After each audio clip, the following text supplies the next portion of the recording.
બાંગ્લાદેશ સંકટ મુદ્દે ભારતમાં મંથન. સંસદ ભવનમાં યોજાઈ સર્વદળીય બેઠક. વિદેશ મંત્રી એસ જયશંકરે આપી નેતાઓને માહિતી. બપોરે સંસદમાં પણ માહિતી આપી શકે છે વિદેશ મંત્રી.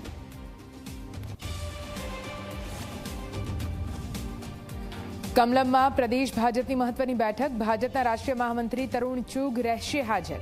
હર ઘર તિરંગા કાર્યક્રમ મુદ્દે થશે મંથન.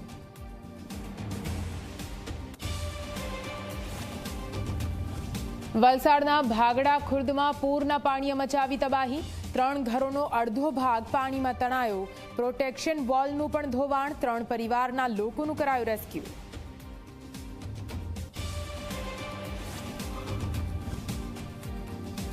વડોદરામાં ચાંદીપુરા વાયરસનું સંકટ યથાવત. સયાજી હોસ્પિટલમાં શંકાસ્પદ ચાંદીપુરાથી 2 બાળકોના મોત નિપજ્યા. હજુ પણ સયાજી હોસ્પિટલમાં 9 બાળકો સારવાર હેઠળ.